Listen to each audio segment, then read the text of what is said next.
अस्सलाम वालेकुम दोस्तों ड्रामा सीरियल इश्क में तेरे सदक़े की अगली किस्त में आप सब अहबाब देखने वाले हैं कि यहाँ पर नूर के साथ बहुत ही ज़्यादा बुरा करता है जुल्फ़िकार शाह, क्योंकि उसे एक कमरे में बंद कर देता है, जिसकी वजह से यहाँ पर नूर को बहुत ही ज़्यादा गुस्सा आ जाता है और फिर उसे पता भी चल जाता है कि हूर कोई और नहीं बल्कि उसकी जुड़वा बहन थी। तो इसी बात को लेके वो बहुत ही ज़्यादा परेशान होती है और फिर यह बात जा कर के जुल्फ़िकार शाह को भी पता चल जाता है कि हूर नूर की जुड़वा बहन है। तो अब इसी वजह से यहाँ पर नूर जो है जुल्फ़िकार शाह के घर से निकल जाती है और वो फ़ैसला कर लेती है कि उसने अब यहाँ पर जुल्फ़िकार शाह के साथ नहीं रहना और उससे अलहदगी इख्तियार कर लेनी है, क्योंकि यहाँ पर आप देखेंगे कि वो कहती है कि ये मुझ पर इतना जुल्म कर रहा है, मैंने कुछ किया भी नहीं लेकिन इसके बावजूद इसने मुझे एक कमरे में बंद कर दिया है। तो इसने मेरी बहन के साथ क्या कुछ नहीं किया होगा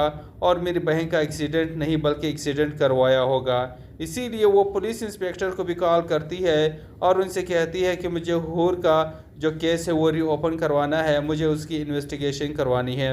अब वो तो एग्री उसके साथ कर देता है और फिर वो जुल्फ़िकार शाह से कहता है कि नूर भाभी का कॉल आया था और वो हूर मैडम का री इन्वेस्टिगेशन केस करवाना चाहता है। अब यहाँ पर जुल्फ़िकार शाह कहता है कि वो जैसा चाहती है तुम वैसा ही करो।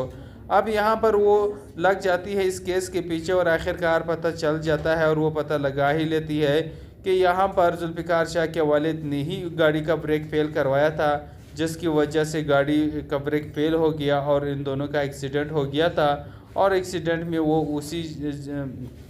टाइम ही मर गई थी और जुल्फ़िकार शाह बहुत ही ज़्यादा ज़ख्मी हो गया था। तो अब ये सब कुछ जानने के बाद वो 100% ये फ़ैसला कर लेती है कि वो यहाँ पर जुल्फ़िकार शाह से तलाक़ ले लेगी।